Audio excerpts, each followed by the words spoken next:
ಯಾವ ಹೊರಟ್ರಿ? ನಾವ್ರಿ ಹಂಗ ಗಿರ್ಶನ್ ಕೊಪ್ಪ ಹೊಂಟವ್ರಿ. ಹೌದಾ, ಏನ್ ಬಂದಿದ್ರಿ? ಅರಬಿ ತಗೊಳಕ್ ಬಂದಿತ್ತು. ತಗೊಂಡ್ರಾ? ತಗೊಂಡವ್ರಿ. ಯಾರು ನಿಮ್ಗ ನಿಮ್ಮ ಮನೆ ಮಕ್ಳಿಗೆ? ಮಕ್ಳು ಸೊಸೆಗಿರಿ. ಸಸ್ಯಗ? ಹ್ಞೂ ರೀ. ನಿಮಗೆ ಗ್ಯಾರಂಟಿ ನಿಮಗೆ 2,000 ನಿಮಗೆ ಬರುತ್ತಾ? ಬರ್ತದ ಸರ್. ಏನ್ ಮಾಡ್ತೀರಾ? ಮನೆ ಬಳಸ್ಕೊಂತವ್ರಿ ಖರ್ಚಿಗೆ. ಹೆಸರೆಲ್ಲ ಓಟೆಲ್ಲ ಯಾರಿಗಮ್ಮ? ಅವ್ರಿಗೆ ಹಾಕೋದ್ರಿ ಅಂತ. ಯಾರು ಅವ್ರಿಗೆ ಅಂದ್ರೆ ನಮ್ಗೆ ಗೊತ್ತಿಲ್ಲಪ್ಪ, ಯಾರಪ್ಪ? ಸಿದ್ದರಾಮಣ್ಣಗೆ ಹಾಕೋದ್ರಿ ಸರ್. ಹ್ಞೂ ರೀ. ಸಿದ್ದರಾಮಯ್ಯರು ಯಾವ ಪಾರ್ಟಿ ಅಂತ ಗೊತ್ತೇನ್ರಿ? ಇದ್ರಿ ಕಾಂಗ್ರೆಸ್ ಪಕ್ಷ. ಎಲ್ಲ ಓಟಪ್ಪ ಸರ್ ಈ ಕಡೆ ಇಲ್ಲೇ ದನದ ದವಾಖಾನೆ ಕಡೆ ಹೊಂಟಿವಿ. ಹೌದಾ? ಯಾಕೆ ದನಕ್ಕೆ ಹುಷಾರಿಲ್ಲನ? ಇಲ್ಲ ಸರ್, ನಾಯಿ ಇತ್ತು. ಒಂದು ನಾಯಿ ಅಲ್ಲಿ ನಮ್ಮ ಫ್ರೆಂಡ್ ಕಡೆ ಕೊಟ್ಟಿದ್ದೆ, ಅವ್ನು ಕರ್ಕೊಂಬರ್ತಾ ಇದೆ. ಸರ್ ಎಲೆಕ್ಷನ್ ಯಾರಿಗೆ ಮಾಡ್ತಿದ್ದೀರಾ? Sir BJP sir. ನಾವು ಯಾವತ್ತಿದ್ರು ಮೋದಿ ಅಭಿಮಾನಿಗಳು. ಮೋದಿಗಾಗಿ ಇರ್ತೀವಿ, ಮೋದಿಗಾಗಿ ಶ್ರಮಿಸ್ತೀವಿ ಯಾವಾಗ. ಓಕೆ ಸರ್, ತಮ್ಮದು ಸರ್? ನಮ್ಮ ಮೋದಿನೇ ಬರಬೇಕು. ಒಳ್ಳೆ ಆಡಳಿತ ಕೊಟ್ಟರೆ ಸಾಕು ನಮಗೆ. ಎಸ್ ಸರ್, ಆಯ್ತು ಸರ್. ನಮಸ್ಕಾರ ಸರ್. ಏನು ಮಾಡ್ಕೊಂಡಿದ್ದೀರಿ ಸರ್? ವ್ಯವಸಾಯ ಏನು ಬೆಳಿತೀರಾ? ಭತ್ತ, ಕಬ್ಬು, ಗೋವಿನಜೋಳ. ಸರ್ ಎಲೆಕ್ಷನ್ ತಾವು ಯಾರಿಗೆ ಮಾಡ್ಬೇಕು ಅನ್ಕೊಂಡಿದ್ದೀರಾ? BJP BJP ಯಾಕೆ BJPಗೆ ಅಂತಿದ್ರೆ? ದೇಶ ರಕ್ಷಣೆ ಸಲುವಾಗಿ. ಸರ್ ಎಲೆಕ್ಷನ್ ಹೆಂಗೆ ನಿಮ್ದೆಲ್ಲ? ನಮ್ದು ಎಲ್ಲ ಕಾಂಗ್ರೆಸ್ ಬರಬೇಕಂತ ನಮ್ಮದು ಇದು. ಕಾಂಗ್ರೆಸ್ ವೋಟ್ ಹಾಕ್ಬೇಕು ಅನ್ಕೊಂಡಿದ್ದೀರಾ? ಕಾಂಗ್ರೆಸ್ ರೀ. ಯಾಕೆ ಅಂತ? ಸ್ವಲ್ಪ ಕಾಂಗ್ರೆಸ್ ಬಂದ್ರೆ ಸ್ವಲ್ಪ ಒಳ್ಳೇದಾಗ್ತೈತ್ರಿ, ಹಂಗಾಗಿ. ಏನು ಟೈಲರಿಂಗ್ ಅಂಗಡಿ? ಹೌದು ಸರ್, ನಮಸ್ತೆ. ಎಷ್ಟು ಬಟ್ಟೆ, ಒಂದು ಜೊತೆ ಬಟ್ಟೆಗೆ ಎಷ್ಟು ಅಂತೀರಣ್ಣ? 800 ರೂಪಾಯಿ ರೀ. ಚಿನ್ನ ಎಷ್ಟು ಗ್ರಾಮ್ ಇದೆ ಇದು? ಅದು 4 ಗ್ರಾಮ್ ರೀ. ಎಷ್ಟು? 4 ರೀ. 4 ತೊಲೆ ಇದೆ. 4 ತೊಲೆ ಅಂದ್ರೆ ಎಷ್ಟು? 40 ಗ್ರಾಮ್? 40 ಗ್ರಾಮ್. ಹೆಸರು ಏನು ರೀ ಎಲೆಕ್ಷನ್ ಎಲ್ಲ? ಎಲೆಕ್ಷನಲ್ಲಿ BJP ರೀ. ಎಲ್ಲ ಫುಲ್ BJP. ಹೌದಾ? ನೀವೆಲ್ಲ BJP ವೋಟ್ ಹಾಕ್ತೀರಾ? ಎಲ್ಲ ನಾವು ಫುಲ್ BJP.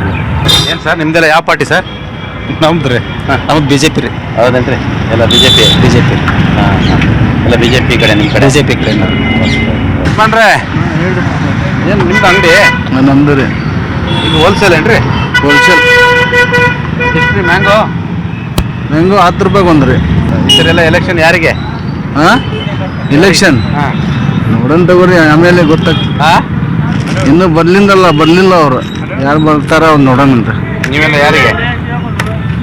ನಾವು ಮೊದಲಿಂದ ಇದು ಕಮಲ್ ಐತಿ. ಹಾಂ ಹೂ ಹಾಂ, BJP BJP ಹಾಕ್ತೀರಿ? ಮೊದಲಿಂದ ಅದೇ ನಾವು ಅದರಾಗ.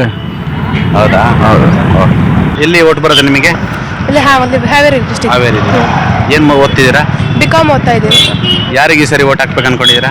BJPಗೆ. BJP ಓಟ್ ಹಾಕ್ಬೇಕು ಅಂತಿದ್ದೀರಾ? ಹೌದು. ಯಾಕೆ BJPಗೆ ಹಾಕ್ಬೇಕು ಅನ್ಕೊಂಡಿದ್ದೀರಾ? ಒಳ್ಳೆ ಅಭಿವೃದ್ಧಿ ಮಾಡಿದ್ದಾರೆ, ಅದಕ್ಕೆ ಹಾಂ. ಒಳ್ಳೆ ಸೌಲಭ್ಯ ಕೊಟ್ಟಿದ್ದಾರೆ ದೇಶಕ್ಕೆ, ಅದಕ್ಕೆ ಹೋಗ್ಬೇಕು. ಯಾವ ಊರಣ್ಣ? ಸಿಗೇಳಿ ಸರ್. ಹೌದಾ? ಏನು ಎಲೆಕ್ಷನಲ್ಲಿ ಯಾರಿಗೆ ಗಣೇಶ ಸರಿ? ಆನಂದಣ್ಣ. ಹಾಂ, ಆನಂದಣ್ಣ ಕಾಂಗ್ರೆಸ್. ನೀವೆಲ್ಲ ಕಾಂಗ್ರೆಸ್? ನಿಮ್ಮ ಊರ ಕಡೆ ಎಲ್ಲ ಯಾವುದಿದೆ? ಆಮೇಲೆ ಕಾಂಗ್ರೆಸ್ ಜಾಸ್ತಿ ಮಾಡ್ತಾರೆ. ಯಾಕೆ ಕಾಂಗ್ರೆಸ್ಗೆ ಓಟ್ ಹಾಕ್ಬೇಕು ಅನ್ಕೊಂಡಿದ್ದೀರಾ? ಅಭಿವೃದ್ಧಿ ಕೆಲಸ ಮಾಡ್ಯಾರ ಹಾಂ ಜಾಸ್ತಿ. ಯಾವಾಗಲೂ ಬಡವರು ಬಗ್ಗರಿಗೆ ಅಭಿವೃದ್ಧಿ ಕೆಲಸ ಆಗ್ಬೇಕಂದ್ರೆ ಕಾಂಗ್ರೆಸ್ ಸರ್ಕಾರ ಇದ್ದಾಗ. BJP ಸರ್ಕಾರ ಬುಲ್ಡಿ ಸರ್ಕಾರ, ಹಾಂ ಹಾಂ ಯಾವನ್ನೂ ಪರ್ಫೆಕ್ಟ್ ಆಗಿ ಮಾಡಂಗಿಲ್ಲ. ಹಾಂ ಜಾತಿ ರಾಜಕಾರಣ ಮಾಡೋ ಅಂತಾರೆ. ಹಾಂ ಹಾಂ. ಎಲ್ಲಿಗೆ ಹೋಗ್ತೀರಾ? ಬಾಡಿಗೆ ಹೋಗ್ಬೇಕ್ರಿ. ಹೌದಾ? ಹಾಂ, ಇಲ್ಲ ಎಲೆಕ್ಷನಲ್ಲಿ ಯಾರಿಗೆ ಓಟ್ ಹಾಕ್ತೀರಾ? ನಮ್ದು BJP ರೀ. ಹೌದಾ? ಹೌದು. ಯಾವ್ದಣ್ಣ ನಿಮ್ದೆಲ್ಲ ಪಾರ್ಟಿ? ನಮ್ದು ಕಾಂಗ್ರೆಸ್. ಹೌದಾ? ಕಾಂಗ್ರೆಸ್ ಸರ್. ಹಾಂ ಹಾಂ ಕಾಂಗ್ರೆಸ್ ಓಟ್ ಹಾಕ್ಬೇಕಂತ? ಹಾಂ, ಕಾಂಗ್ರೆಸ್ ಓಟ್ ಹಾಕ್ತೀವಿ ಸರ್. ಸರ್ ಎಲೆಕ್ಷನಲ್ಲಿ ಯಾರಿಗೆ ಮಾಡ್ಬೇಕಂತ ಹೇಳಿ ಸರ್? ನಮ್ದು ಇಲ್ಲಿ BJP ಐತ್ರಿ ಫುಲ್. BJP ಇದೆ.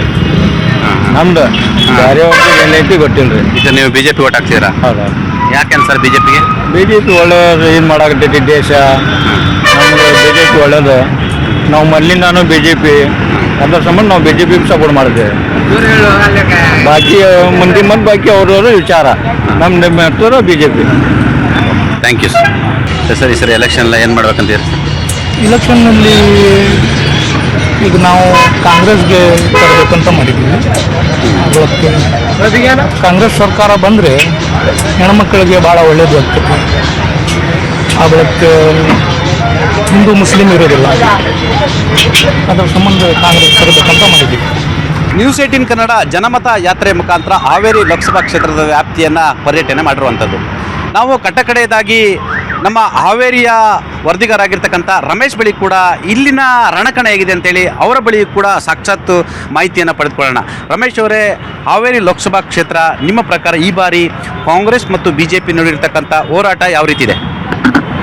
ಖಂಡಿತವಾಗಿಯೂ ಈ ಬಾರಿ BJPಯ ಭದ್ರ ಕೋಟೆ ಆಗಿರ್ತಕ್ಕಂಥದ್ದು ಹಾವೇರಿ ಗದಗ ಕ್ಷೇತ್ರ. ಆದರೆ ಎಲ್ಲೋ ಒಂದು ಕಡೆ ಕಾಂಗ್ರೆಸ್ ಅಭ್ಯರ್ಥಿಯಾಗಿರ್ತಕ್ಕಂಥ ಆನಂದ್ ಸ್ವಾಮಿ ಗಡಿದರ್ಮಠ ಕೂಡ ಈಗ ಈ ಒಂದು ಕ್ಷೇತ್ರವನ್ನು ತಮ್ಮ ಒಂದು ಬಿಗಿ ಹಿಡಿತದಲ್ಲಿ ಸಾಧಿಸಿದ್ದಾರೆ. ಆದರೆ ಮತ್ತೊಂದು ಬಾರಿ ಈ ಒಂದು ಕ್ಷೇತ್ರದಲ್ಲಿ ಕಮಲದ ಬಾವುಟ ಹಾರಿಸ್ತೇವೆ ಅನ್ನುವಂಥದ್ದು ಮಾಜಿ ಮುಖ್ಯಮಂತ್ರಿ ಆಗಿರ್ತಕ್ಕಂಥ ಬಸವರಾಜ ಬೊಮ್ಮಾಯಿಯವರು ಕೂಡ ಈಗಾಗಲೇ ಪಣ ತೊಟ್ಟು ಪ್ರತಿ ಹಳ್ಳಿಗಳಲ್ಲೂ ಕೂಡ ಈಗಾಗಲೇ ಬಾಬರದಾಗಿರ್ತಕ್ಕಂಥ ಪ್ರಚಾರವನ್ನು ಮಾಡ್ತಾ ಇದ್ದಾರೆ. ಸೊ ಹೀಗಾಗಿ ತಕ್ಕ ಮಟ್ಟಿಗೆ ನೋಡೋದಾದರೆ ಈಗ ಹಾವೇರಿ ಒಂದು ಗದಗ ಕ್ಷೇತ್ರದಲ್ಲಿ ಒಟ್ಟು ಟೋಟಲ್ ಬರುವಂಥದ್ದು 8 ಕ್ಷೇತ್ರ. ಅದರಲ್ಲಿ ಒಂದು ಕ್ಷೇತ್ರ ಈಗಾಗಲೇ BJP ಆಗಿರುವಂಥದ್ದು, 7 ಕ್ಷೇತ್ರದಲ್ಲಿ ಕಾಂಗ್ರೆಸ್ ಶಾಸಕರು ಕೂಡ ಈಗಾಗಲೇ ಜಯಬೇರಿ ಬಾರಿಸಿದ್ದಾರೆ. ಹೀಗಾಗಿ ಕಾಂಗ್ರೆಸ್ಗೆ ಇದೊಂದು ಪ್ಲಸ್ ಆಗಿರ್ತಕ್ಕಂಥ ವಾತಾವರಣ ಇದೆ. ಸೊ ಹೊಸ ಮುಖ ಕೂಡ ಇದ್ರೂ ಕೂಡ ಟಫ್ ಆಗಿರ್ತಕ್ಕಂಥ ಫೈಟ್ ಕೊಡ್ತಾರೆ ಅನ್ನುವಂಥದ್ದು ಇದೆ. ಜೊತೆಗೆ ನಾನು ಮಾಜಿ ಮುಖ್ಯಮಂತ್ರಿ ಆಗಿರುವಂಥದ್ದು, ಜೊತೆಗೆ ಇಲ್ಲಿ ನಾನು ಕೆಲಸವನ್ನು ಮಾಡಿದ್ದೇನೆ, ನಾನು ತುಂಬ ಫೇಮಸ್ ಆಗಿರುವಂಥದ್ದು ಅನ್ನುವಂಥದ್ದು BJPಗೂ ಕೂಡ ಈಗಾಗಲೇ ಪ್ಲಸ್ ಪಾಯಿಂಟ್ ಆಗಿರುವಂಥದ್ದು. ಸೊ ಹೀಗಾಗಿ ತಕ್ಕ ಮಟ್ಟಿಗೆ ಈಗ ಪ್ರೆಸೆಂಟ್ ಏನಂತಂದ್ರೆ ಒಂದು ಬಿಗ್ ಫೈಟ್, ಎರಡೂ ಒಂದು ಪಕ್ಷದ ನಡುವೆ ಬಿಗ್ ಫೈಟ್ ಏರ್ಪಟ್ಟಿದೆ ಅಂತಾನೆ ಹೇಳ್ಬೋದು. ಓಕೆ, ಥ್ಯಾಂಕ್ ಯು ರಮೇಶ್ ಅವರು. ಇದು ರಮೇಶ್ ಅವರ ಇಲ್ಲಿನ ರಣಕಣದ ಅಭಿಪ್ರಾಯ ಆಗಿರ್ತಕ್ಕಂಥದ್ದು. ಕನ್ನಡಿಗರ ಮೆಚ್ಚಿನ ನಿಮ್ಮ ನ್ಯೂಸ್ 18 ಕನ್ನಡ ಈಗ ವಾಟ್ಸ್ಆಪ್ನಲ್ಲಿಯೂ ಲಭ್ಯ. ಕರ್ನಾಟಕ ಮತ್ತು ದೇಶ ವಿದೇಶದ 360 ಡಿಗ್ರಿ ಸುದ್ದಿ ವಿವರವನ್ನ ನೀವು ನಿಮ್ಮ ಕೈ ಬೆರಳುಗಳಲ್ಲಿಯೇ ಪಡೆಯೋದಿಕ್ಕೆ ಈ QR ಕೋಡ್ ಅನ್ನ ಸ್ಕ್ಯಾನ್ ಮಾಡಿ. ನಮ್ಮ ಚಾನೆಲ್ ಅನ್ನ ಫಾಲೋ ಮಾಡಿ, ನೋಟಿಫಿಕೇಶನ್ ಆನ್ ಮಾಡಿ.